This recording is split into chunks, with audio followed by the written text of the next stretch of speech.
Warahmatullahi wabarakatuh. Alhamdulillahilladzi arsala rasulahu bil huda wa dinil haq liyuzhirahu 'ala dini kulli wa kafa billahi syahida. Nasyhadu an la ilaha illallah wa nasyhadu anna Muhammadan abduhu wa rasuluhu la nabiyya ba'da. Rabbi israh li sadri wa yassir li amri wahlul 'uqdatam min lisani yafqahu qawli. Alhamdulillah, segala puji, rasa syukur kita haturkan, kita panjatkan kepada Allah, Tuhan Maha Kuasa. Salawat dan salam kita haturkan pula kepada baginda Rasulullah, Nabi yang agung, yang telah membawakan risalah Al-Quran kepada kita, yang menjadi petunjuk bagi kita. Semoga kita bukan hanya dikumpulkan di rumah ini saja, keluarga kami ini, tapi juga hingga akhir nanti di jannahnya Allah. Amin ya rabbal alamin. Ini adalah pengajian keluarga kita, keluarga kami, keluarga Haji Jamaris Harun Allahu yarham, ayah kami yang telah meninggal dunia tanggal 6 Oktober tahun 2015, yang tentunya alhamdulillah saat ini kami masih mempunyai seorang ibunda kami, Ibunda Nadiar, yang usianya 81. Alhamdulillah. Nah, salah satu tujuan pengajian ini adalah juga selain untuk kita menambah bekal pengetahuan, tentunya adalah meningkatkan silaturahim kita. Dan yang penting, kita mungkin secara umum semuanya usia kita sudah menginjak usia bisa dikategorikan dewasa hingga tua. Tentunya kita selain mempunyai bekal, dan salah satu diantaranya kewajiban kita, kebetulan ibunda kita saat ini masih segar, masih Allah berikan kemampuan.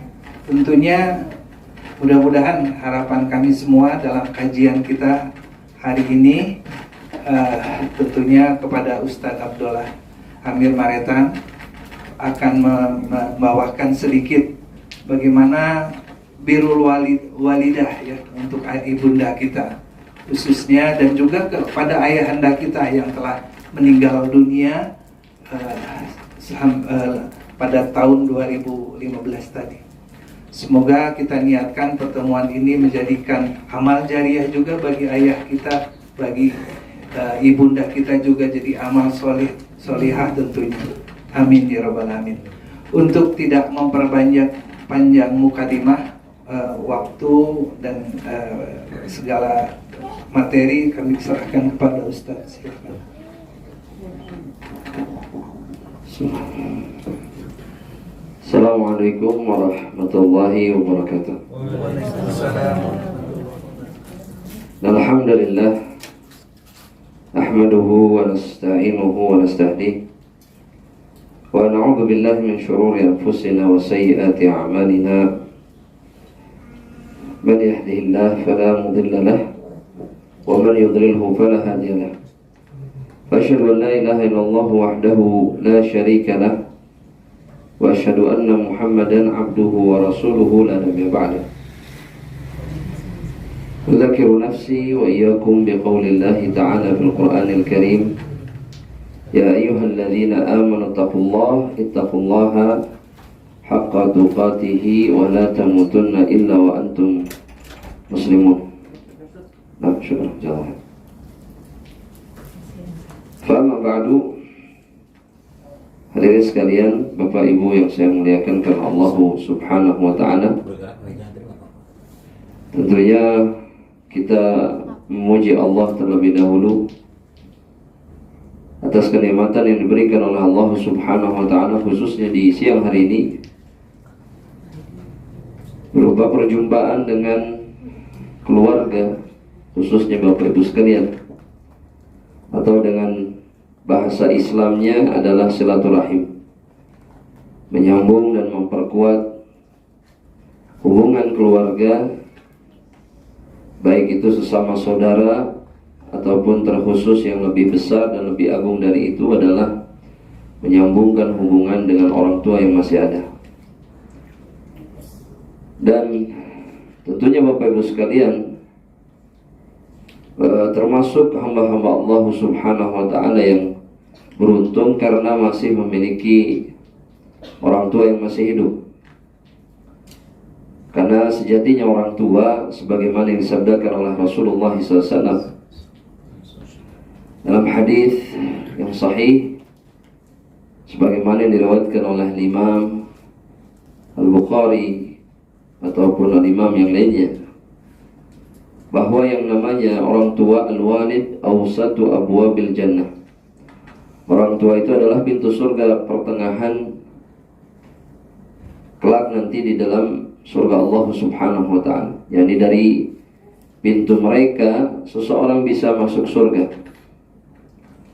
Dari pintu orang tua, yakni dengan berbakti kepada orang tua, seorang anak bisa kemudian mudah dimasukkan ke dalam surga Allah Subhanahu wa Ta'ala. Namun sekaligus pintu yang satu ini dari pintu surga Allah Subhanahu wa Ta'ala itu banyak disia-siakan oleh kebanyakan orang.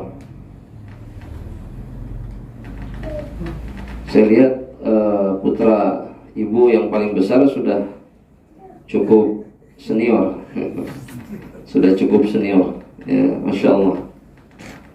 Dan ini diantara rahmat Allah Subhanahu wa Ta'ala kepada hadirin sekalian khususnya.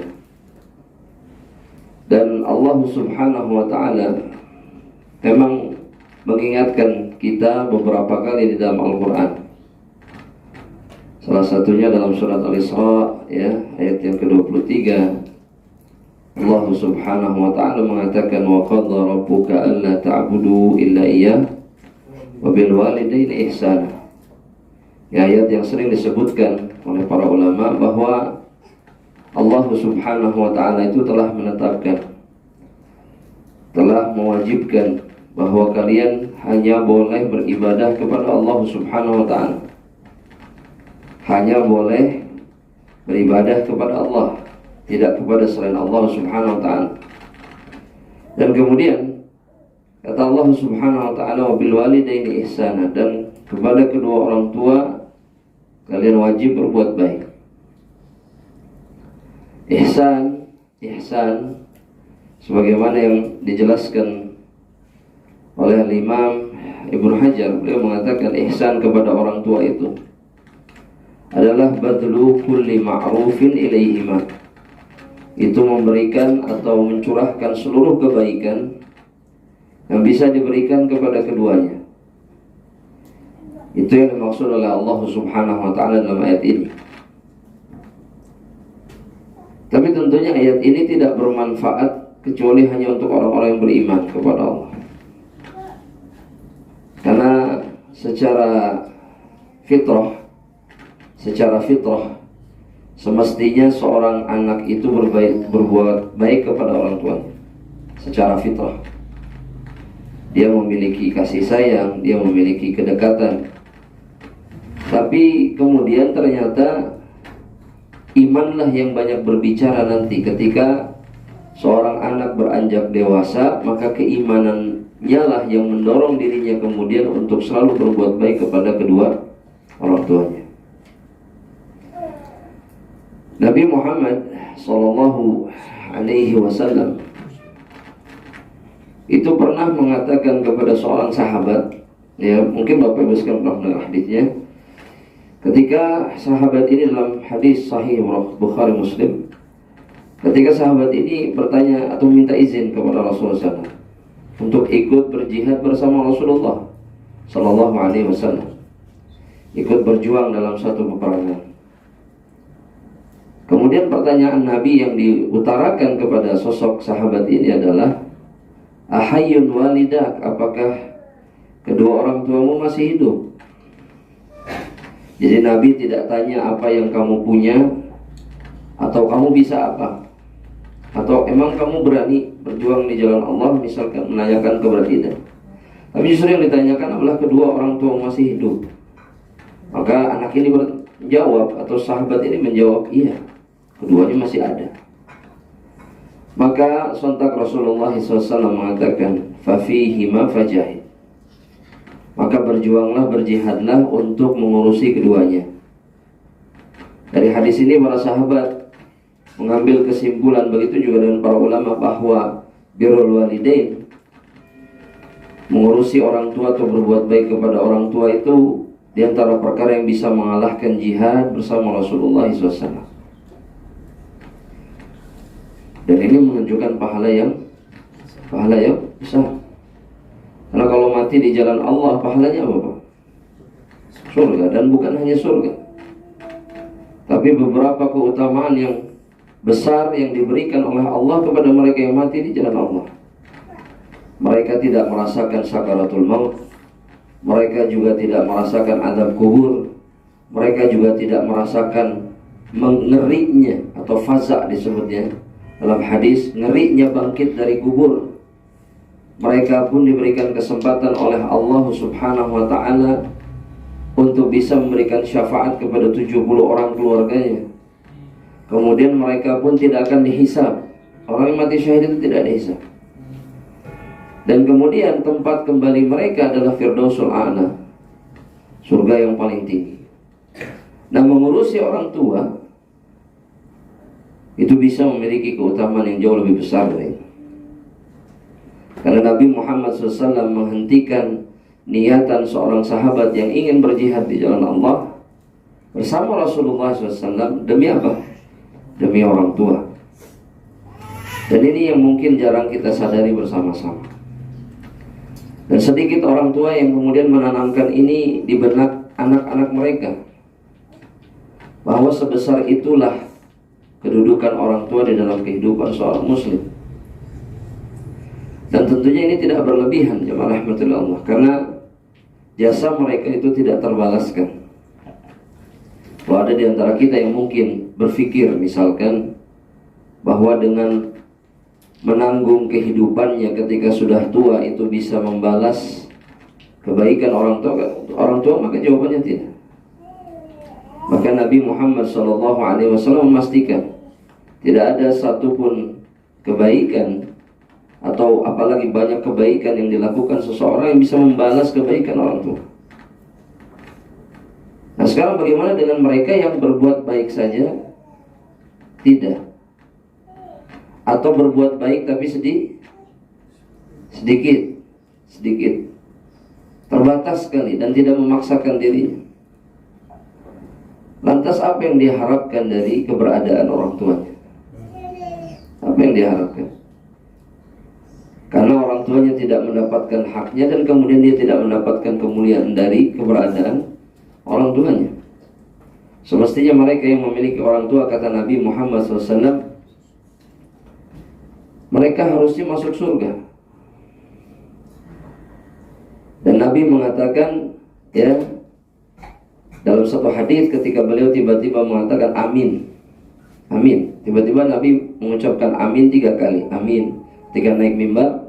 Jadi pas naik mimbar beliau mengatakan amin, langkah pertama, langkah kedua amin, naik 1 kali lagi, amin lagi. Berkhutbahlah Nabi, kemudian ditanya oleh para sahabat, kenapa menyebutkan amin 3 kali? Ya, kata Rasulullah SAW, Jibril berdoa, ya, mengatakan bahwa celakalah, kata Jibril,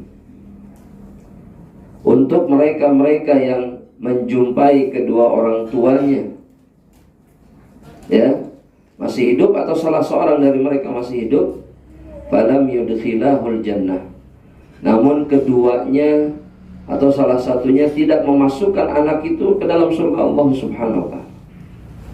Artinya tidak ada bakti yang membuat dia kemudian berhak masuk surga. Celaka.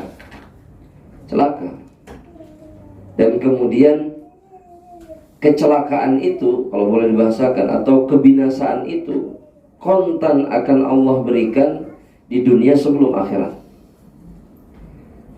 Karena dalam satu hadis diriwayatkan oleh Imam Al-Hakim dan yang lainnya, kata Nabi begini, babani muajjalan, ada 2 pintu azab yang akan disegerakan oleh Allah Subhanahu wa taala. Maksudnya di dunia sebelum akhirat. Ada dua dosa, ada dua kesalahan yang azabnya disegerakan. Muajjal. Muajjal itu artinya disegerakan. Muajjalan.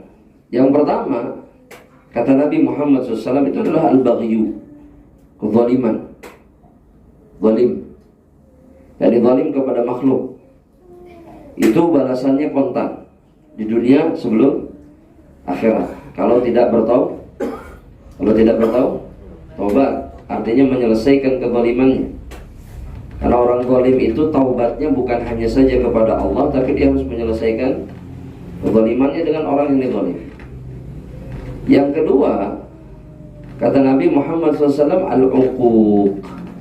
Yang kedua adalah durhaka. Makanya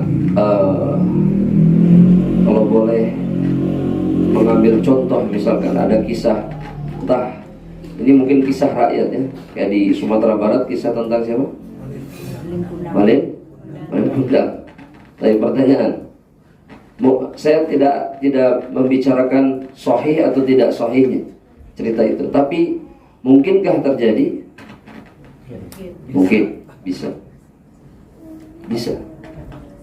Ketika orang tuanya kemudian memohon kepada Allah bahwa anak itu diubah jadi batu, jadi binatangkah atau apapun, maka itu mungkin terjadi.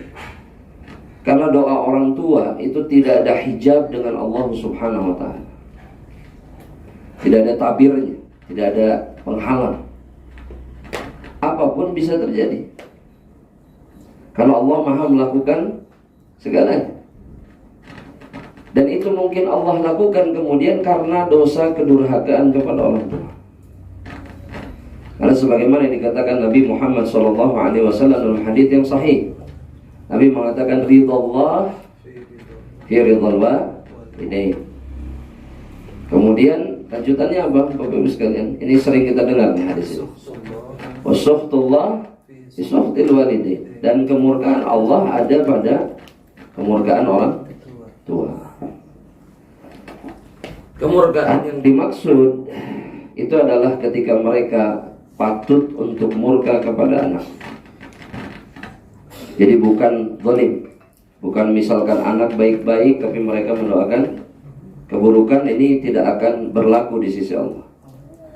Tapi kalau mereka pantas untuk murka kepada anaknya karena kesalahan anaknya yang melampaui batas, maka Allah pun murka kepada anak tersebut. Makanya yang harus dikhawatirkan seorang muslim itu dalam hubungannya dengan orang tua adalah mereka membuat murka orang tuanya. Makanya kalau kita memperhatikan kisah para orang-orang soleh yang sahih, bahkan ada sebagian di antara mereka itu yang tidak bisa dan tidak mau memandang wajah orang tua mereka, semata-mata karena takut pandangan mata mereka menyakiti perasaan orang tua. Ya, kadang-kadang kan kita nggak sadar melotot gitu Pak ya. Sama siapa? Sama orang tua. Bisa jadi mereka tersakiti dengan pandangan mata kita. Mungkin. Makanya daripada itu terjadi, mereka menundukkan mata ketika berbicara dengan orang tua. Ada lagi di antara mereka yang bahkan sampai tidak mau makan bareng. Jadi orang tuanya makan, mereka menemani tapi tidak mau makan bareng. Ketika ditanyakan kenapa, saya khawatir saya mengambil makanan yang diinginkan oleh orang tua saya, sehingga dia tersakiti. Ini bukan berlebihan, tapi mereka tahu kedudukan orang tua mereka dan mereka ingin melakukan yang terbaik. Kalau sekarang kan itu hampir mustahil, betul tidak? Ya, orang tua belum kita sudah habiskan. Ya, dan bahkan orang tuanya pun yang kemudian mengajari anak, ayo nak makan, nggak apa-apa. Misalkan papa nanti belakangan atau mama nanti, ini salah Bapak. Sehingga anak tidak tahu batasannya, bahwa ketika dia mendahului orang tuanya dan terbiasa seperti dia akan sulit menghargai kedua orang tuanya di kemudian hari. Dulu saya masih ingat, dulu kalau bapak saya belum pulang, saya nggak boleh nyentuh makanan yang ada di meja. Sekarang nggak bisa. Sekarang pulang kita nggak dapat makanan. Ketika disebut sama istri, oh udah habis sama anak-anak, ya sudah beli ini aja Pak, Indomie, beli mie goreng aja. Ini nggak benar. Karena akhirnya menanamkan pada anak itu, tidak menanamkan kesadaran bahwa ayahnya punya kedudukan, ibunya punya kedudukan di hadapan mereka. Dan ini akhirnya membuat anak-anak tidak lagi bisa berbakti kepada kedua orang tua mereka. Mungkin simple, sepele mungkin terlihat, tapi ini tertanam dalam di dalam hati mereka, bahwa mereka lebih didahulukan dibandingkan kedua orang tuanya. Akhirnya durhaka.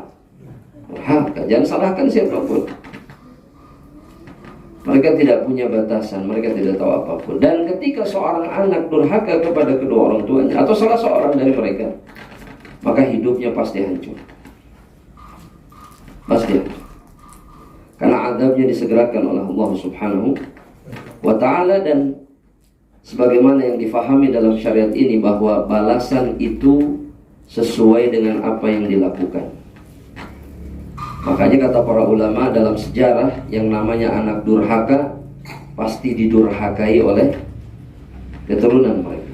Jika mereka tidak bertobat, maka mereka pasti akan didurhakai oleh anaknya, dan itu akan sangat menyakitkan. Karena al-jaza min jinsil amal, balasan itu tergantung amal. Balasan itu tergantung amalan. Padahal jika kemudian seorang anak sadar, kemudian tahu hak orang tuanya, tanpa harus dituntut oleh kedua orang tuanya, maka semestinya dia melakukan yang terbaik. Seperti seorang sahabat yang bertanya kepada Rasulullah SAW dalam hadis sahih riwayat Imam Bukhari Muslim, tafaqun alaih. Kata Nabi Muhammad SAW itu, kepada Nabi Muhammad dia bertanya, man ahsanun nas atau aulan nas bihusni sahabati. Siapa manusia yang paling pantas mendapatkan perlakuan baik dariku? Bahasa yang dipilih itu sahabat, artinya untuk didampingi, ditemani dengan cara yang paling baik. Jadi orang tua itu bukan ditinggalkan, Bapak Ibu sekalian. Kadang-kadang kita ini kalau sudah berkeluarga, apa yang terjadi? Ditinggalkan orang tua dengan berjuta alasan, pekerjaan, anak, istri, dan seterusnya. Atau orang tuanya kemudian memilih untuk tidak ikut anak-anaknya, maka anak-anaknya bukan memaksa orang tuanya ikut, tapi bahagia dengan itu. Iya, merasa bahwa seakan nggak ada beban. Itu kan yang terjadi. Tadi kalangan para sahabat itu nggak seperti itu pemikiran mereka. Tapi justru mereka bertanya, tanpa ditanya oleh Rasulullah SAW, mereka bertanya, siapa yang paling berhak saya perlakukan dengan baik dari orang tuanya? Maksudnya ditemani, diurusi dengan cara yang terbaik. Maka Nabi Muhammad SAW mengatakan apa? Yang pertama, ummu, ibumu, ummu. Dan diulang 3 kali. Karena sahabat ini bertanya terus, siapa lagi ya Rasulullah? Mungkin yang diharapkan sahabat ini adalah ayahmu, tapi ternyata tidak, ibumu. Sampai 3 kali masih jawaban Rasulullah SAW apa? Ibumu, ibumu. Baru kemudian abuk, ayahmu. Banyak yang berpikir, oh ini menunjukkan bahwa ibu 3 kali lebih mulia dari ayah. Padahal kata para ulama, ibu 3 kali lebih berhak mendapatkan kebaikan dari anaknya. Dan alasannya kata para ulama, karena pengorbanannya terhadap anak jauh lebih besar, jauh lebih menyakitkan. Bukan berarti ayah tidak besar pengorbanannya, tapi ibu itu lebih emosional. Perasaannya itu lebih kuat, lebih dalam. Makanya tidak boleh disakiti. Karena ketika dia disakiti, maka dia akan langsung sakit hati. Teringat zaman hamil, zaman melahirkan, mengurusi, terus begitu. Makanya Islam mengajari kita untuk hati-hati. Ibu jangan macam-macam dalam masalah muamalah. Kenapa bapak terakhir? Karena jiwanya, hatinya lebih kuat. Ya, betul tidak ini bapak? Ini kan saya yakin bapak-bapak sudah jadi orang tua, lebih kuat. Kalau disakiti anak, dia bisa bertahan. Saya barulah mungkin 2 bulan yang lalu itu ada adik menceritakan kedurhakaan kakaknya sama ayahnya. Jadi karena urusan dunia yang sangat sepele, si kakak ini memusuhi bapaknya. Memusuhi siapa? Bapaknya, ayahnya. Dan mengatakan kepada adiknya, saya tidak akan minta maaf sampai dia yang minta maaf. Iya. Dan itu diungkapkan sama bapaknya. Maksudnya si anak ini ngomong, saya nggak mau minta maaf. Bapaknya bilang apa? Terserah, saya nggak punya anak, kamu pun saya nggak peduli. Saya tidak tersakiti oleh apa yang kamu lakukan. Kenapa? Kuat jiwa. Coba ibu yang begitu. Selesai. Ya. Ayah lebih kuat. Tapi dalam hadis yang lain, Nabi mengatakan kepada seorang sahabat yang mengadukan ayahnya mengambil harta miliknya tanpa bilang-bilang. Seperti kalau sekarang mungkin bapak anak punya mobil, sama bapaknya dibawa saja, nggak bilang. Ya, kira-kira saya nggak akan sebutkan hadisnya dulu. Kira-kira kalau itu terjadi gimana sikap kita? Misalkan masuk, datang ke rumah, bilang sama istri anaknya, nak, bapak itu mobilmu saya bawa ya, mobil si Fulan saya bawa. Mau kemana pak? Pokoknya saya ambil aja, saya mau bawa pulang. Ya, kira-kira sikap kita gimana? Ya marah pasti. Ya, tersinggung dan seterusnya kan gitu. Nah, sahabat ini sama. Bahkan dalam kisah hadisnya itu begini, jemaah. Ketika bapaknya dipanggil karena anaknya minta dikonfrontasi gitu, diadili gitu. Si bapaknya ini dalam perjalanan mengucapkan beberapa bait syair, karena orang Arab ya pada zaman itu.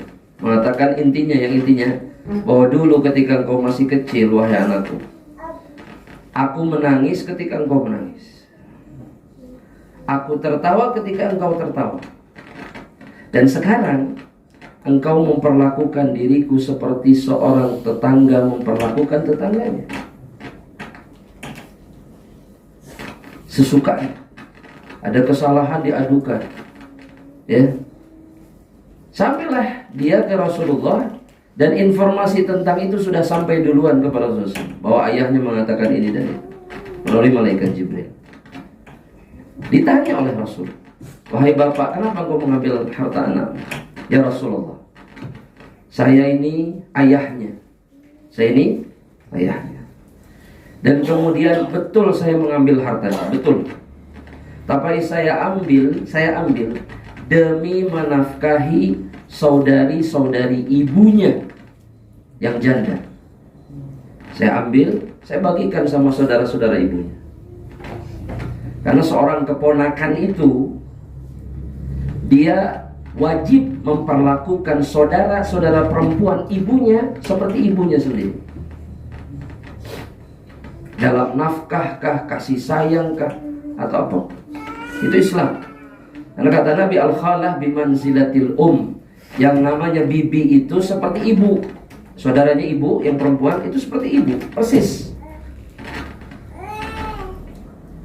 Nah, si bapak ini sedang menyelamatkan anaknya sebetulnya. Betul tidak? Ya.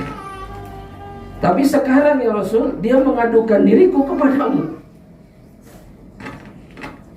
Maka Rasul gak banyak bicara.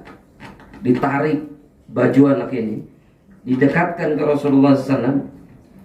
Rasul mengatakan apa? Anta wa maluka milka abik. Engkau dan hartamu milik ayah.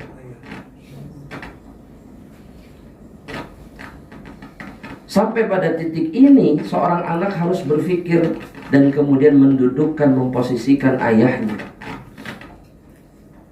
Memang betul, ayah tidak boleh zalim kemudian seenaknya sesukanya. Tapi kalaulah dia membutuhkan sesuatu, mengambil tanpa berbicara misalkan, maka dia tidak berhak diperlakukan seperti maling. Karena dia punya hak atas harta anak-anaknya. Ya, datang ke anak pertama ambil mobil misalnya. Anak kedua motornya diambil. Anak ketiga sepedanya dibawa pulang. Berhak diadukan ke polisi? Tidak. Hah? Seperti yang dilakukan sebagian orang zaman sekarang, adukan ke pengadilan. Semua anaknya ngadu ke pengadilan. Waliyadzubillah. Ini anak-anak berhak. Karena agungnya posisi orang tua bagi seorang anak. Sekarang pilihannya ada di tangan kita, Bapak Ibu sekalian rahmatillah Allah. Dan Bapak Ibu sekalian alhamdulillah masih ada. Ini semuanya anak ya, keponakan. Nah, cucu mungkin ya. Masya Allah. Saudara-saudara masih ada, masih hidup, masih beruntung, masih beruntung. Dan yang tinggal di sini siapa? Putranya? Ada?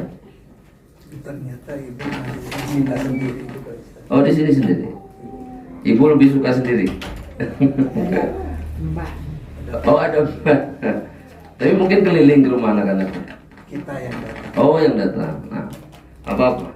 Ya, yang penting jangan pernah menyia-nyiakan kesempatan.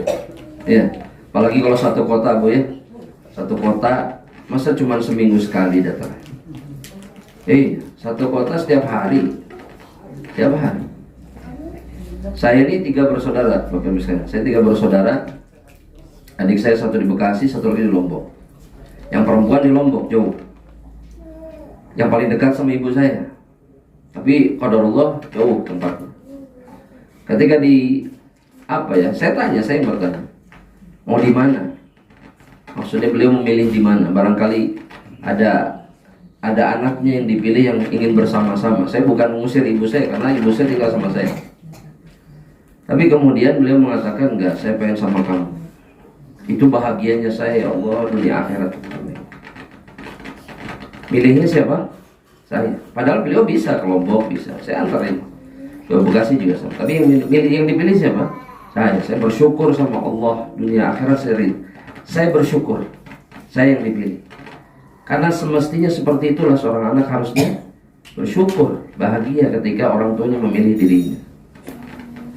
Kalau tidak, misalkan seperti ibu memilih sendiri karena mungkin lebih nyaman, maka jangan sia-siakan kesempatan. Ya. Telepon saja tidak cukup nggak, Pak? Tidak cukup. Video call misalkan, video call cukup tidak? Pak? Tidak. Video call tidak cukup. Hadir. Karena yang diharapkan itu kehadiran. Betul nggak, Bu? Yang diharapkan itu kehadiran, bukan suara, bukan gambar. Nah, ketika hadir kita mendapatkan keberkahan yang begitu luar biasa dalam hidup.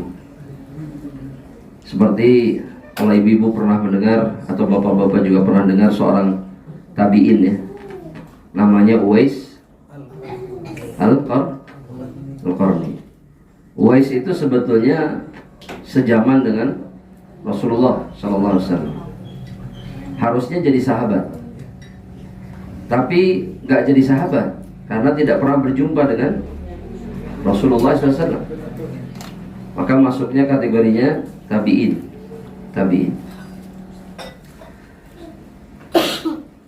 Uwais ini dari satu kabilah di Yaman yang namanya Mudhar, ya.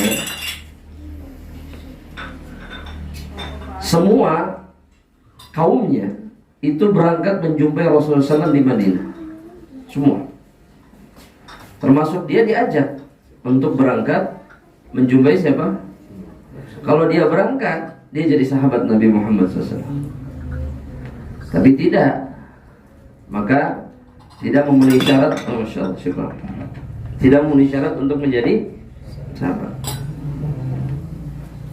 Tapi satu-satunya orang yang pernah diwasiatkan oleh Rasulullah SAW kepada Umar ibn al-Khattab itu adalah Uwais. Apa wasiatnya? Suatu hari kata Rasulullah SAW, ya'tika akan datang kepadamu rajulun minal Yaman, min Mudhar. Seorang laki-laki dari kabilah Mudhar. Ya, dari kabilah Mudhar. min qarn, dari kabilah qarn. Jadi mudhari ini kabilah besar, terus ada kabilah namanya qarn, makanya disebut al-qarni. Di perutnya ada bekas penyakit kulit tersisa sebesar uang koin di perutnya. Idzal taqaitahu, jika engkau berjumpa dengan laki-laki ini yang namanya Uwais, kata Rasulullah SAW, mintalah engkau didoakan oleh dirinya. Padahal siapa yang lebih baik? Umar. Siapa yang lebih baik Bapak sekalian? Umar, sahabat Nabi Muhammad sallallahu alaihi wasallam. Tapi Uwais Al-Qarni itu diperintahkan untuk dimintai doa oleh Rasulullah SAW kepada Umar. Dan yang menjadi alasannya, kata Nabi, innahu barun au barun biwalidatihi. Dia itu anak yang berbakti kepada ibunya. Di antara bentuk baktinya yang disebutkan dalam sejarah itu, dia tidak mau meninggalkan ibunya untuk urusan apapun. Yang kedua, dia menggendong ibunya untuk kemudian berangkat haji ke Mekah. Dengan cara apa? Menggendong. Jadi dia melatih dirinya itu dengan mengangkat hewan, mulai dari kambing naik ke gunung bolak-balik, sampai akhirnya dia bisa mengangkat anak sapi. Jadi kalau sekarang itu mungkin seperti apa? Nge-gym lah. Jadi dia latihan beban dulu, naik gunung bolak-balik sampai anak sapi keangkat bolak-balik dan dia tidak merasa letih. Setelah itu dia gendong ibunya sampai ke Makkah.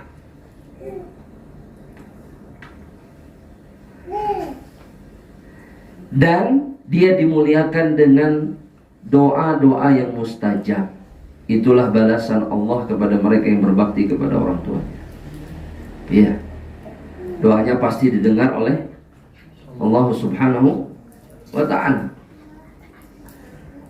Makanya dia dimintai doa oleh siapa? Umar, atas perintah Rasulullah SAW. Kemudian dia pun berdoa kepada Allah ketika ditawari oleh Umar, karena setelah ibunya tidak ada, dia menuju negeri Basrah di Irak. Dia tinggal di sana, dia mau pindah ke sana. Dia berdoa sama Allah, wahai Amirul Mukminin, saya ini berharap untuk menjadi manusia biasa saja, gak dikenal oleh siapapun di tengah-tengah masyarakat. Padahal kalau dia mau, dia akan menjadi manusia yang paling dikejar orang pada masanya, tapi dia gak mau. Dan itu diijabah sama Allah. Ya, Uwais tinggal di Basrah dan mati di Basrah. Mati di Basrah. Tapi syahidnya dalam apa yang saya sampaikan ini, Bapak Ibu sekalian, adalah bahwa doa anak yang berbakti itu mustajab. Dan tidakkah kita ingin menjadi manusia-manusia yang mustajab doanya di sisi Allah Subhanahu wa ta'ala? Dan itu caranya mudah. Di antara caranya adalah dengan berbakti. Saya ingin bertanya ya kepada Bapak Ibu sekalian, adakah kesulitan untuk bisa berbakti kepada orang tua? Ini jawaban apa adanya saja. Ada kesulitan atau tidak? Hah? Harusnya tidak, berarti ada. Berarti ada. Harusnya enggak. Cuman berarti ada. Pertanyaan berikutnya, kenapa? Ya sambil ini aja, sambil interaksi saja jemaah. Ya. Pertanyaan berikutnya, kenapa? Kok ada kesulitan tuh, kenapa? Saya izin minum ya. Bismillah. Apa tadi? Hah? Kesulitannya? Boleh, silahkan, ada masalah. Assalamualaikum Ustaz. Waalaikumsalam. Jazakumullah khair Ustaz atas ilmu hari ini Ustaz. Oh iya. Izin bertanya, kalau saya kesulitannya, kadarullah memang ayah saya juga sudah meninggal Ustaz. Nah ibu saya juga sendirian. Iya. Tapi kan saya punya seorang suami. Betul. Artinya saya harus ikut sama suami saya. Betul sekali. Nah terkadang memang ketika mendengar kajian seperti ini kan kewajiban utama adalah suami ketika kita seorang istri sudah Betul. Suaminya ada di sini. Suaminya ada. Oh ini. Oh iya. Iya, supaya enak, maksud saya supaya enak ngobrol.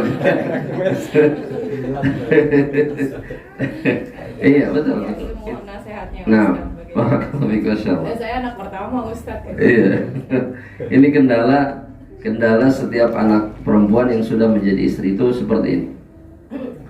Kendalanya begitu memang. Karena memang sesaat setelah ayah menyerahkan anak perempuannya kepada laki-laki yang dia setujui untuk menjadi suami anaknya, itu hilanglah haknya. Sudah, hilang. Ayah tidak boleh ikut campur. Orang tua itu tidak boleh terlalu banyak mencampuri urusan anak perempuan yang sudah jadi istri orang. Tapi kewajiban berbakti anak perempuan ini tidak hilang meskipun kadarnya tidak seperti dulu. Nah, laki-laki yang baik, suami yang baik itu akan menyadari ini, bahwa betul haknya jauh lebih besar sekarang, tapi istrinya punya hak untuk juga berbakti kepada kedua orang tua. Makanya harus dibuka pintu birrul walidain untuk istri. Iya, jangan begitu. Jangan kita menuntut atau mengajak istri terus saja ke orang tua kita misalkan. Nggak bisa. Mereka pun punya hak. Nah, lantas gimana kalau kemudian misalkan ibu sendirian dan nggak ada, anggap ya, nggak ada selain anak perempuan yang sudah bersuami?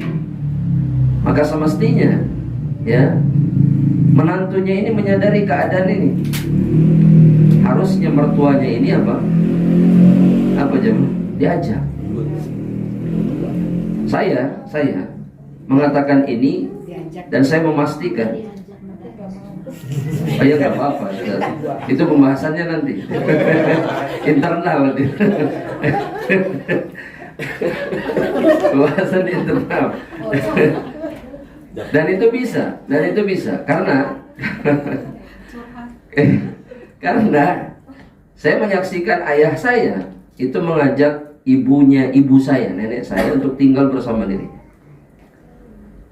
Dan hidup berjalan normal-normal saja. Kan banyak kekhawatiran, takut ini dan itu, nggak ada yang terjadi. Aman. Kalau memang kemudian dibangun insya Allah di atas keikhlasannya karena Allah Subhanahu Wa Taala. Bahkan pada akhirnya nenek saya itu memperlakukan ayah saya seperti anaknya 100%. Karena apa? Karena dia melihat kebaikan gitu.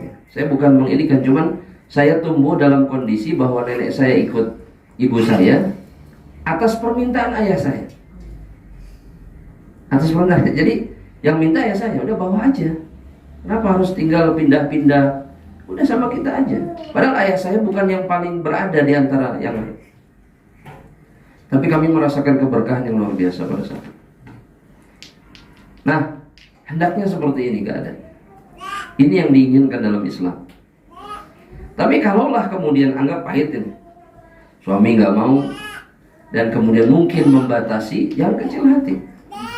Ya, lakukan bakti sebisa mungkin yang bisa kita lakukan. Kalau yang paling maksimal cuman video call misalkan, cukup itu. Karena mentaati suami kemudian itu memang sesuatu yang wajib. Tapi yang penting jangan sampai memutuskan 100%, itu kedurhakaan. Nah, istri yang menghadapi suami yang seperti ini, dia boleh mencuri waktu, mencuri kesempatan untuk pergi dan menjumpai orang tua. Boleh. Dan itu bukan kedurhakaan kepada suami kan? Tanpa izin suami boleh. Para ulama membolehkan. Ya. Kalau sifatnya memutus, pokoknya kamu jangan kenal orang tua kamu lagi. Wah, misalkan ini kan putus Pak. Itu maksud saya. Ya boleh. Ini sama seperti misalkan dalam kasus lain misalkan. Seperti terjadi, meskipun ini hal yang berbeda Pak, tapi konsepnya sama. Seperti istri yang tidak diberikan haknya secara materi oleh suami, nafkah. Sama sekali. Dia diizinkan kemudian untuk mencuri dari suami, ngambil tanpa izin. Itu Nabi yang mengizinkan. Kenapa? Karena pada kondisi itu dia tidak mendapatkan haknya dan suami sedang zalim. Dan ini sesuatu yang tidak disukai dalam Islam. Ini contoh-contoh. Begitu juga dengan masalah orang tua. Tapi saya yakin kalau suaminya Enggak, teteh, masya Allah ya, aman ya, aman. Nah, di Silakan. satu sisi suaminya kan ya ngajak nih ibu saya Iya. gitu ya, tapi ibunya saya nggak mau Ustaz. Nah problemnya enak di rumah sendiri. Betul. Gitu. Nah, itu Betul. ini Satu-satu. Iya, dan yang beruntung itu sebetulnya ibu, karena anaknya ingin ngajak. Banyak Pak orang tua yang bukan nggak mau, memang dicampakkan oleh anak mereka. Iya. Saya berjumpa dengan satu orang ibu yang memang anaknya nggak ada yang mau disinggahi dan ditinggali rumahnya oleh ibunya. Saya ketemu. Aduh ya Allah, saya ketemu macam-macam Pak. Termasuk yang seperti itu. Dan saya juga tahu satu kondisi, satu ibu yang memilih masuk panti jompo karena sama sekali tidak pernah diperhatikan oleh anak-anak. Ya, saya pernah dengar beliau berbicara mengatakan begini. Ditanya oleh seseorang, "Ibu, ini anak-anaknya masih ada?" "Kenapa kok di panti jompo?" "Saya milih. Saya minta." "Kenapa?"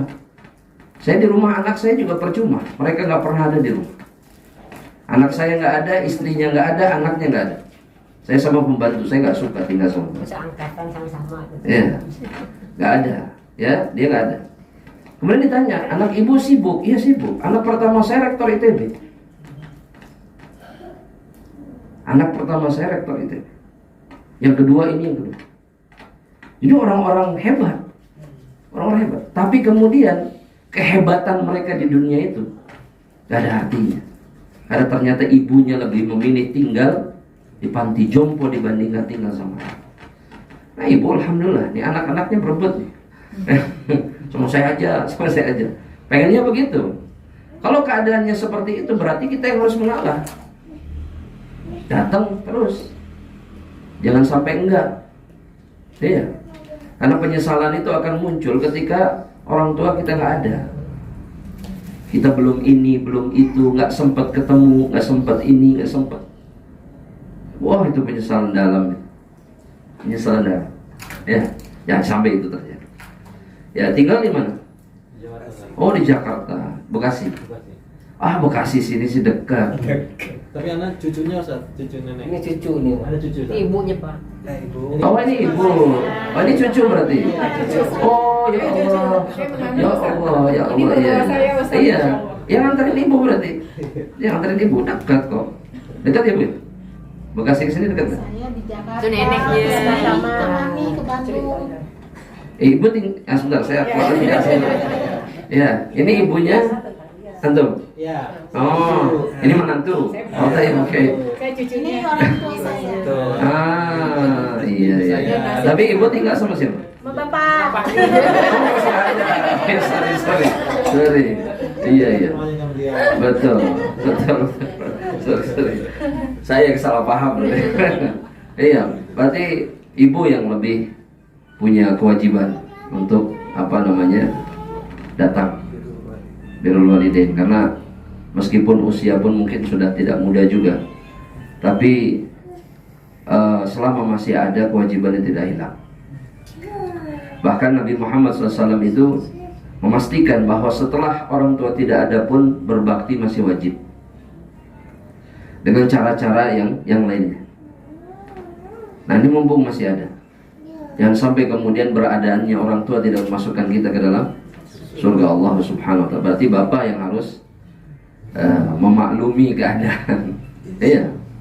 Sama, saya juga bolak-balik Pak ke Bogor untuk nganterin istri saya.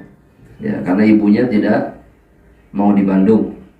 Ya, jadi saya bolak-balik aja ke Bogor. Iya. Ibu saya di Bogor, Ustaz. Iya, orang mertua saya di Ciapus, di daerah Ciapus. Saya bolak-balik. Yang mau memaksakan diri harus memaksakan diri. Karena aktivitas juga banyak di sini kan segala macam, tapi ya istri punya hak. Saya nggak bisa menghentikan dan nggak boleh. Supaya saya juga dapatkan kebaikan dan diberkahi sama Allah Subhanahu wa ta'ala. Ya, berarti ini yang harus berbakti sama beliau, ya. Dekat apa serumah? Sama ibu. Iya. dekat Ustaz. Dekat Sama Pak? di Bekasi, Ustaz. Wah nikmat, masya Allah. Sering ketemu? Setiap hari. Oh, masya Allah, luar biasa. Iya, dan itu yang lebih berharga daripada apa yang antum punya dari dunia semuanya. Ya nggak ada nilainya. Dunia itu dibandingkan bakti kepada orang tua nggak ada seujung kukunya. Apa yang kita punya itu nggak ada apa-apa. Ini yang jauh lebih baik dan ini yang menjamin kita hidup bahagia dunia akhirat.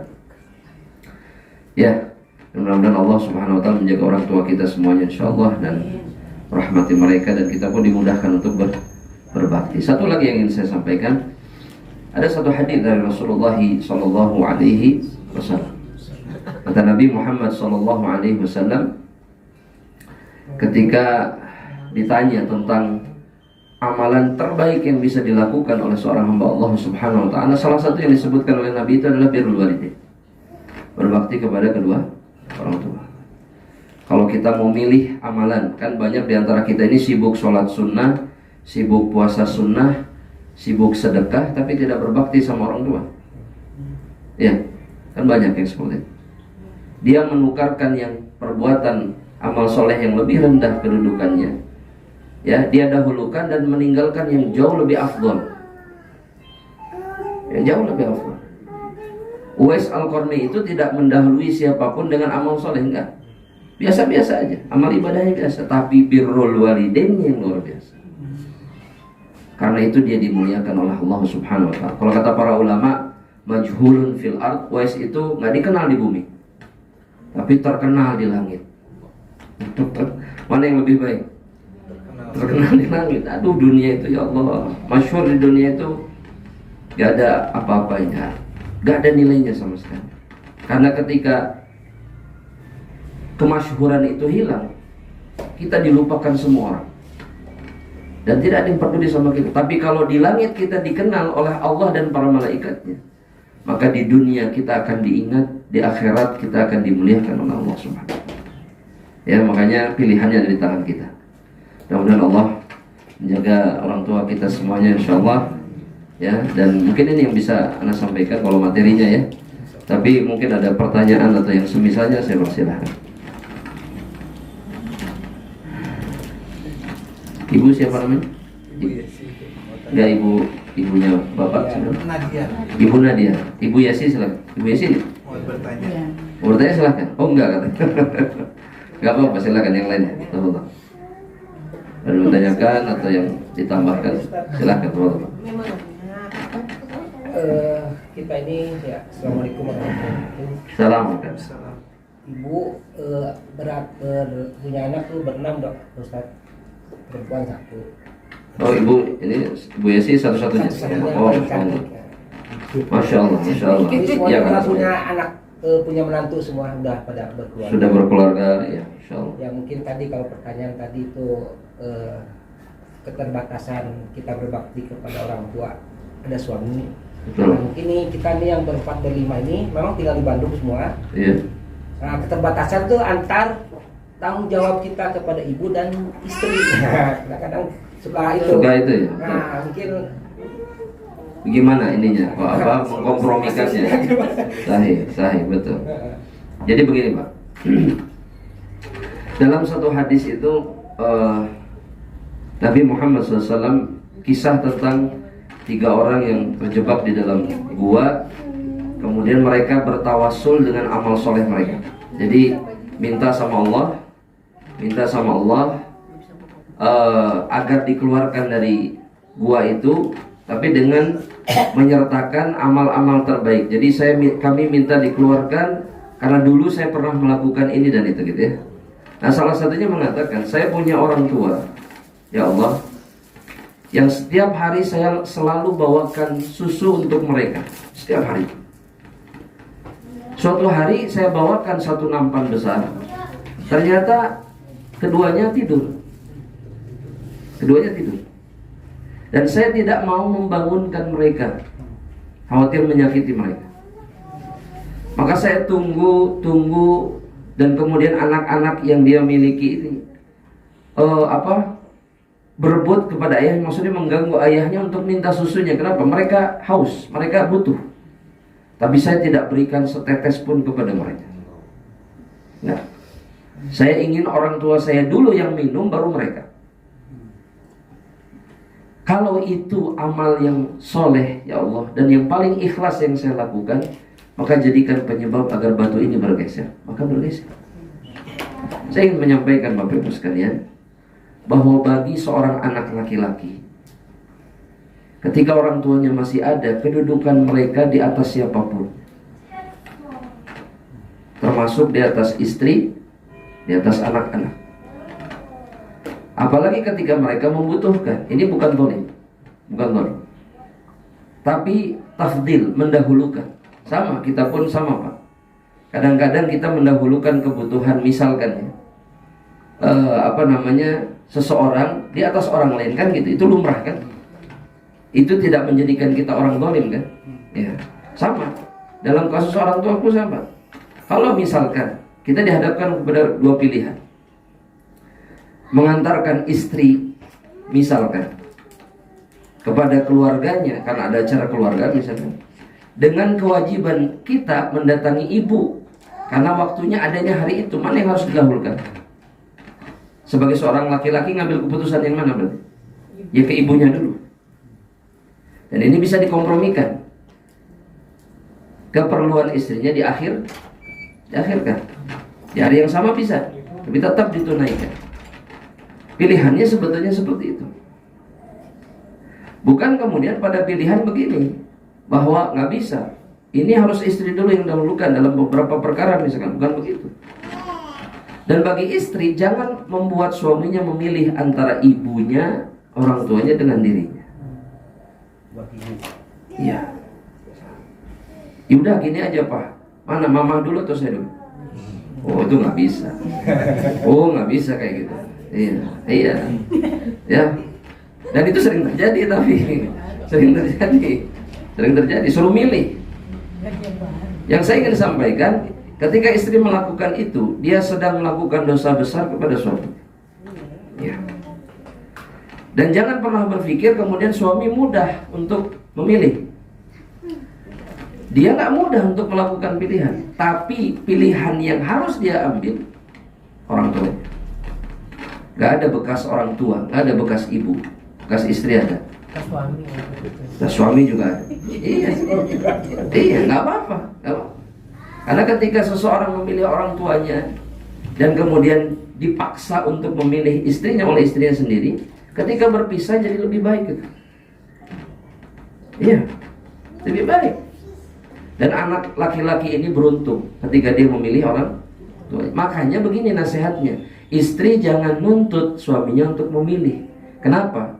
Karena dia pun akan sangat sakit hati ketika menyaksikan menantu perempuannya meminta anak laki-lakinya untuk memilih. Coba nanti, rasain nanti. Makanya dia harus berpikir seperti itu. Nggak bisa, jangan halangi. Biarkan dia memuaskan keinginannya untuk berbakti kepada orang tua. Biarkan. Karena kebaikannya akan kembali kepada dirinya sendiri. Ya, makanya sudah nggak musim kayak di sinetron-sinetron itu udah nggak musim. Pilih aku atau dia, itu udah nggak musim. Ya, yang benar itu adalah silahkan. Dan saya akan bersabar. Iya, saya yakin suami yang punya istri kayak gitu, oh setelah dia berbakti dia akan berikan apapun yang diinginkan oleh istri. Kamu mau apa? Dia akan semakin baik kepada istrinya. Karena dia merasa diberikan dukungan yang sangat luar biasa. Dan itu mahal sekarang. Mahal. Banyak anak yang gak datang ke rumah orang tua hanya gara-gara istri. Jangan, ini anak-anak butuh ini, ayo kita berangkat ke sana yuk. Ayo kita ini. Jadi dibikin schedule sama istrinya supaya suaminya gak bisa bener, serius. Saya nemuin, ini suaminya ngeluh, ini istri saya Ustaz, setiap weekend pasti ada jadwal full. Kita begini Pak, kita begitu. Sampai saya nggak punya kesempatan, kata anak. Terus kenapa diiyakan, kata saya. Ya gimana, nanti ini ngambek dia. Oh antum lebih baik istri antum ngambek, maksudnya melakukan sesuatu supaya istri antum nggak ngambek daripada Allah murka kepada antum. Antum lebih milih itu. Baru dia mikir, iya Ustaz. Dan saya bilang, kalau sudah tidak ada, kamu baru menyesal. Kalau orang tuanya sudah tidak ada, nyesel. Dan itu yang sering terjadi. Ya, makanya sebetulnya bapak ibu ini beruntung. Di usia yang senior, ibu masih ada. Oh, masya Allah, berkah. Cukup berkahan dari Allah SWT. Makanya jangan sia-siakan. Ya, karena diantara, kalau kata para ulama, diantara luka yang sulit untuk disembuhkan itu adalah luka ketika kehilangan orang tua. Itu susah sembuh. Iya. Ingat terus. Ingat terus, saya yakin pasti ayah yang mungkin sudah tidak ada itu pasti ada kenangan yang gak bisa lah dilupakan. Apalagi kalau ayah itu baik, misalkan banyak kebaikannya, itu sakitnya gak akan pernah selesai. Makanya mumpung masih ada tersisa, ya, maka manfaatkan kebaikannya, insyaallah. Ya, Allah Ta'ala, mudah-mudahan bisa terjawab, insyaallah ya. Silakan, ada pertanyaan lain? Ini ada yang ditanya nih. Ada ibu. Ini berarti ibu apa, cucu ya? Oh, menantu dari? Adik-adik saya ini ada yang di Turki, Oh, ada Masya yang di Allah. Malaysia. Ini sedang live nih di Malaysia. Oh, masya Allah, masya Allah. Udah dengar. Oh iya, masya Allah, masya Allah. Amin, amin, insya Allah. Turki dan di Malaysia. Apa tugas atau? Yang satu kerja di intinya, Oh, masya yang Allah. satu jadi kepala ISQ dari Kementerian Oh, di? Tahu saya. di Malaysia. Oh, di Malaysia, masya Allah. Baik, silakan. Waalaikumsalam warahmatullahi wabarakatuh. Saya mau tanya, dari situasi dalam keluarga ini kan saya biasanya sih sebagai menantu nih Ustaz. Betul. Kalau misalnya saya ada masalah misalnya dengan mertua saya, tapi situasi ini membuat mertua saya itu diam, tidak mau ngomong apa-apa ke saya, tapi berluka dengan Iya. segala tindakan saya, ucapan saya, Iya. kata saya, Iya. sikap saya, karena beliau menghargai anaknya supaya Iya. tidak terjadi perselisihan di dalam rumah tangga. Betul. Itu bagaimana Bu Ustaz? Kalau apakah itu sangat merupakan dosa yang sangat besar Iya. kepada ibu jatuhnya Betul. gitu ya? Betul. Itu jadi nasihat besar. Nah, masya Allah. Terima kasih Ustaz. Iya, yang pertama itu sifat semua orang tua. Hampir 100% mereka itu ketika mendapati sesuatu yang tidak menyenangkan dari menantunya, maka mereka memilih diam karena tidak ingin menyakiti anaknya. Itu kebaikan orang tua yang harusnya membuat kita itu semakin sadar bahwa mereka itu sangat pantas diperlakukan baik. Dan yang kedua, saya ingat satu guru saya mengatakan, camkan, kata beliau sama saya, bahwa orang tua itu adalah pembohong terbaik. Kenapa pembohong terbaik? Ketika ditanya, ada apa? Pasti mereka akan mengatakan, nggak ada apa-apa. Padahal, waduh, mutar di hatinya tuh banyak masalah. Itu dua. Sehingga anak harusnya menyadari bahwa ketika terlihat gelagat orang tua itu berubah sikapnya karena kemungkinan tersakiti, jangan diam. Jangan diam. Meskipun beliau tidak mau menyebutkan apa masalahnya, maka minta maaf lebih dulu. Dan kalau kita mengindikasi ada misalkan unsur, misalkan menantu nih, istri kita misalkan yang menjadi masalah, tegur, kemudian minta dia untuk memperbaiki hubungan dengan ibunya. Jangan comfort, jangan nyaman dengan keadaan seperti itu. Karena berbahaya. Kenapa berbahaya?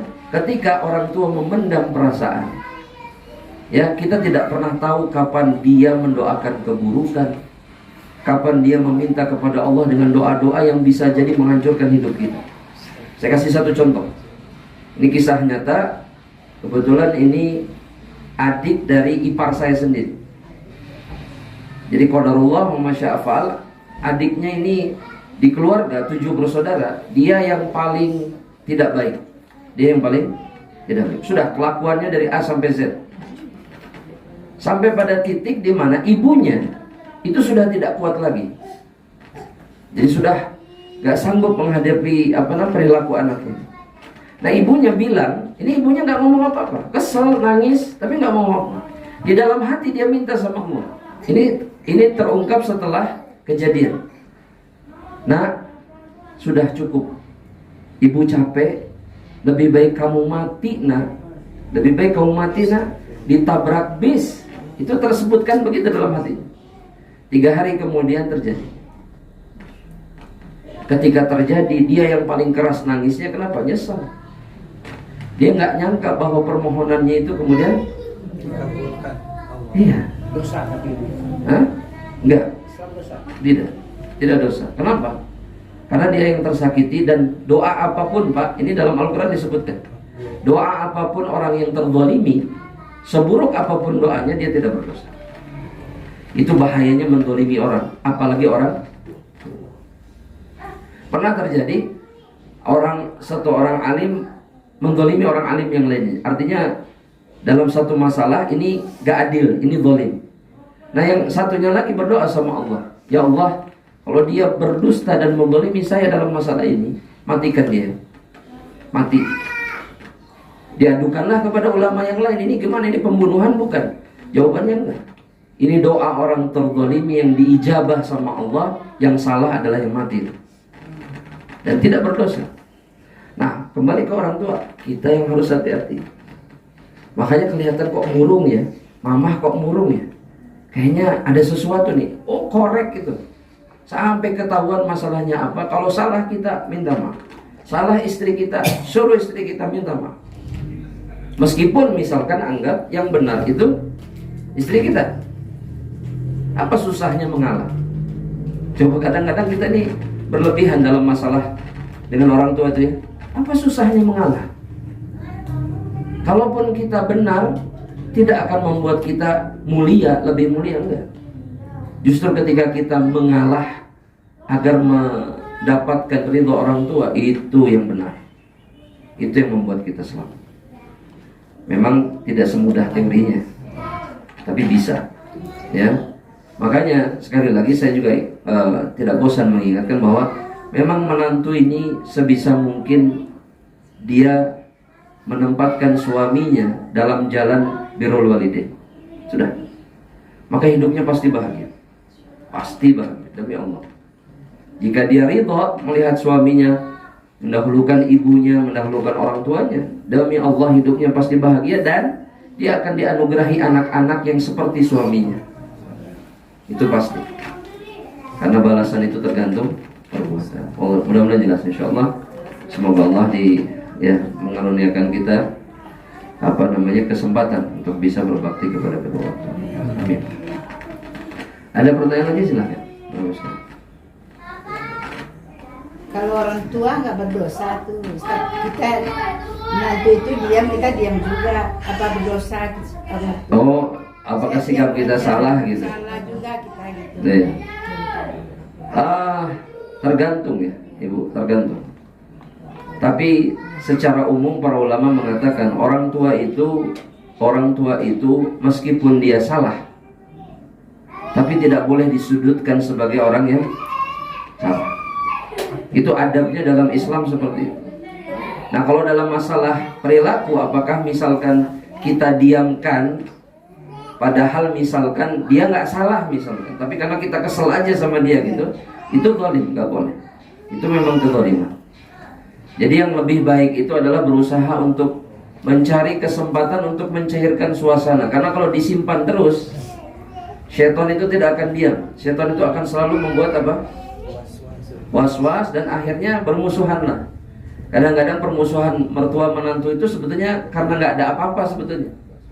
Cuman karena masing-masing tidak ada yang berbicara dan berusaha menyelesaikan masalah. Mertua itu orang tua kita juga. Jangan sungkan untuk berbicara. Anggap ayah mertua itu sebagai ayah kita sendiri, ibu mertua kita juga sebagai ibu kita sendiri, maka semuanya akan baik-baik saja. Nah, kebanyakan orang itu enggak. Khususnya menantu perempuan ya. Mertua itu seperti musuh. Ya, dan stigmanya seperti itu. Ya. Bahkan istri saya itu tinggal sama ibu saya.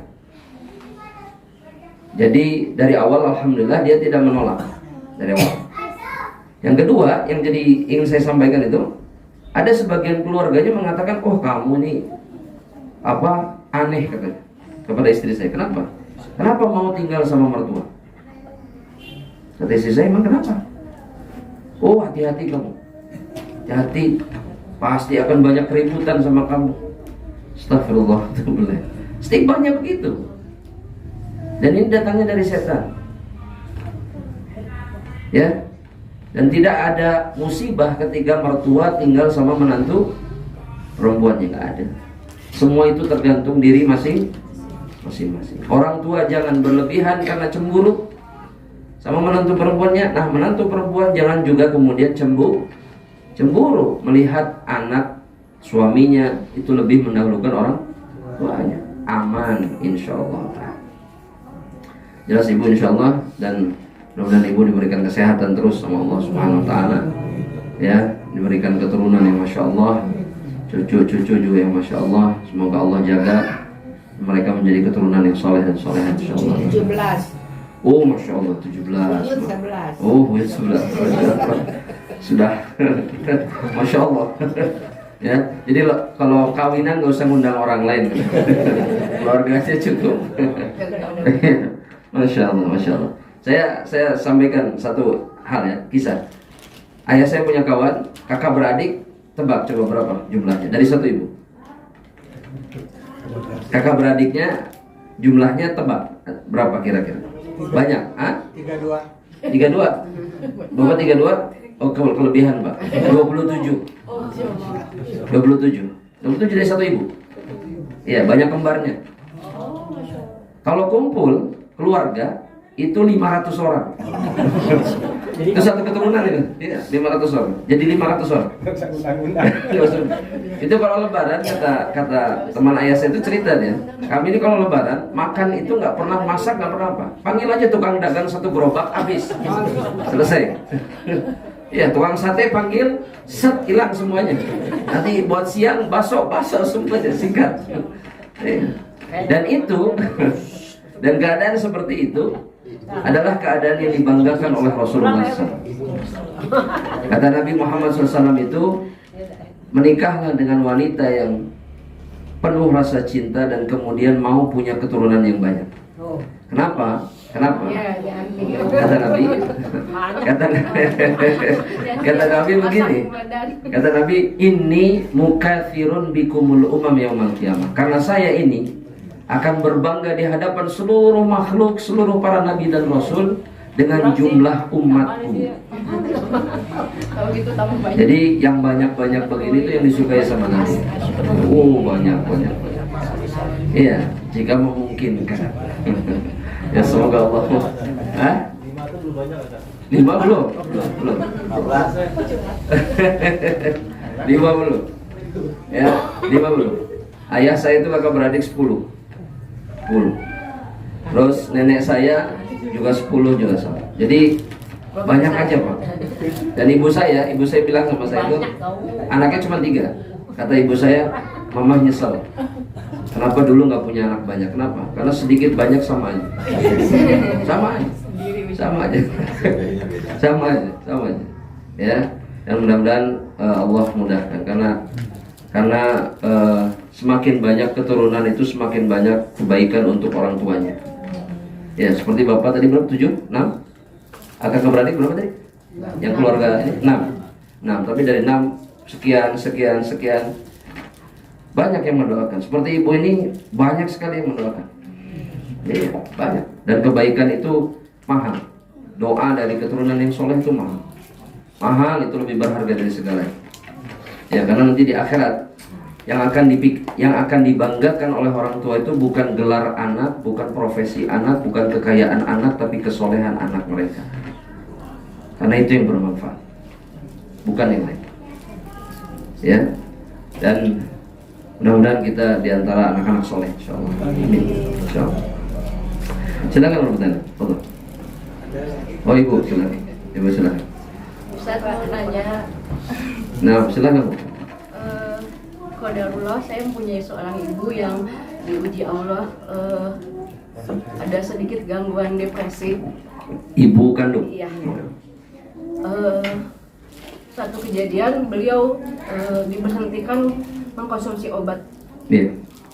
Nah, karena labil, pasti ada 1 atau 2 ucapan yang mungkin menyakiti beliau gitu. Iya. yang bukannya saya juga buat menyakiti, tapi Karena situasi, keadaan, ya. Dan beliau juga kayak memancing karena bukan kemauan dia juga, karena beliau juga kondisinya tidak Ada gangguan. ya. Nah, sorry. Keluarlah ucapan-ucapan yang Buruk. sumpah, serapah gitu. Dan sekarang setelah beliau kembali diobatin, alhamdulillah beliau udah tenang, udah itu, dan saya juga udah meminta maaf.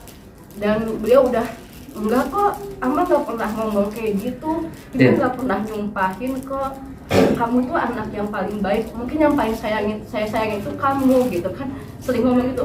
Cuma saya tuh Rasa bersalah. masih ya Allah, apakah sumpah beliau sekian tahun itu Bisa. kau dengar, Iya. atau itu hanya ya sama malaikat nggak akan ditulis, nggak akan dicatat Sahih. gitu. Sahih. Itu jawabannya. Jadi ketika orang tua kita ini mohon maaf ya, akalnya terganggu, maka Nabi Muhammad SAW itu mengatakan bahwa catatan apapun, taklif, beban ibadah dan yang lainnya itu diangkat dari orang-orang yang kehilangan akalnya sampai dia sadar. Jadi apapun yang beliau lakukan di saat beliau tidak sadar, dan yang jadi buktinya adalah ketika sudah diobati, beliau mengatakan nggak pernah ngomong kayak gitu. Artinya beliau dalam kondisi yang tidak baik pada saat itu. Maka itu tidak akan berpengaruh sama sekali. Cuma sebagai anak merasa Ya itu bagus. emang ada perbuatan atau tindakan yang saya kebawa emosi gitu. Iya, ya tinggal minta maaf dan sudah dimaafkan. Ya sudah. Alhamdulillah aman. Ya aman insyaallah. Dan itu cara yang terbaik untuk selamat ya dari apapun murka orang tua dan yang semisalnya adalah minta maaf secepatnya. Jangan gengsi-gengsian.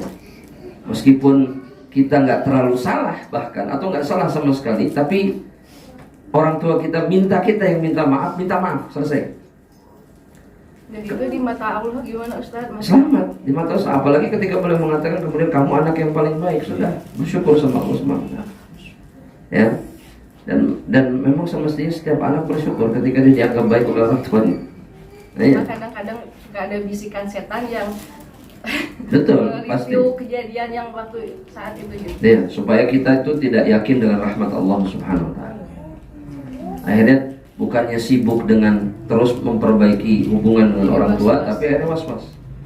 Akhirnya nggak maksimal baktinya kepada orang tua. Ya, Allah taala. Mungkin satu lagi Pak Iqbal. Silakan. Satu lagi. Satu lagi mungkin.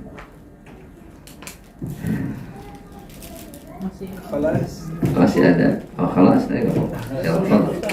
Satu lagi, Pak. Bapak, mohon maaf namanya, Bapak? Dedi, Pak. Pak Dedi. Pak Iqbal ini, Pak. Oh, Masya Allah. Yang belum besar gitu ya? Ya. Ya, Masya Allah. Silakan. Nah, mungkin bukan pertanyaan Pak Ustaz, ini mungkin harapan aja dari keluarga. Karena ini kan baru nih pengajian ini mulai. Nah, Mungkin ada keinginan lah mungkin kalau bisa dirutinkan gitu. oh, Masya Allah. Pak Iqbal kan ngomong gitu. Ya. Mungkin kalau ada waktu. Ini bukan pertanyaan, Bu. Iya, bukan pertanyaan. Pernyataan gitu. Harapan gitu Pak Ustaz. Karena secara itunya pasti banyak yang akan ditanyakan. Mungkin karena baru ada yang baru pertama kali ketemu Pak Ustaz. Iya. Mungkin banyak kalau pertanyaan Iya. Malu-malu mungkin. Betul. Betul. Ya mudah-mudahan, saya bilang Pak Iqbal sebetulnya sudah bilang sebelumnya. Saya bilang mudah-mudahan Allah mudahkan. Karena apa namanya? Qadarullah memang ini pun saya menyempatkan untuk Pak Iqbal. Jadi qadarullahnya memang hampir setiap hari ada aktivitas saya usahakan insyaallah. Jadi mudah-mudahan saya juga dimudahkan oleh Allah. Amin. Untuk bisa ngisi di keluarganya Pak Iqbal. Paling itu yang bisa saya sampaikan sekarang. Kemudian kalau bulan depan ada kesempatan atau kesempatan yang lain, maka insya Allah. Yang penting waktunya ada, saya nggak menolak. Insya Allah waktunya ada. Yang penting, insya Allah. Ya, rencana kita mau bergilir di bulan depan juga Pak. Oh iya, insya Allah, insya Allah. Yang penting ibu harus ikut. Iya. Ya, itu yang penting. Harus ada pokoknya. Insya Allah. Barakallahu. Nah, silakan Bapak. Kelas? Alhamdulillah, kita panjatkan syukur kita kepada Allah. Hari ini kita bisa mendengar, sekaligus mungkin juga ada pertanyaan-pertanyaan yang tadi dari keluarga kami sampaikan. Dan insya Allah tentunya sesuai tadi harapan adik kami, bahwasanya kajian dari Birrul Walidain ini sangat banyak. Misalkan hak-hak ibunda kita sekarang ini masih ada, juga katakanlah tentang almarhum ayah kita, bagaimana perilaku kita untuk menjadikan beliau sebagai mendapatkan amal jariah hingga kedepannya. Itu tentunya adalah bagian kita sebagai untuk mempelajarinya. Dan tentunya tadi kata Ustadz, insya Allah tentunya kalau Ustadznya memungkinkan dan kita pun insya Allah kita berharap kajian ini masih kita akan teruskan dalam bulan ke depan, dan tentunya yang jauh-jauh tadi dari Jakarta, dari Bekasi, kami hadir kehadirannya juga mungkin keluarga kami yang di Turki, yang di Malaysia juga insya Allah kami berharap mudah-mudahan bisa hadir pada saatnya. Demikian, mohon maaf atas kekurangannya, dan insya Allah tentunya kita berharap ini adalah pertemuan awal, silaturahim kita terjaga, keimanan kita bertambah. Kita akhiri dengan kafaratul majlis. Subhanakallahumma wa bihamdika asyhadu an la ilaha illa anta astaghfiruka wa atubu ilaik. Assalamualaikum warahmatullahi wabarakatuh.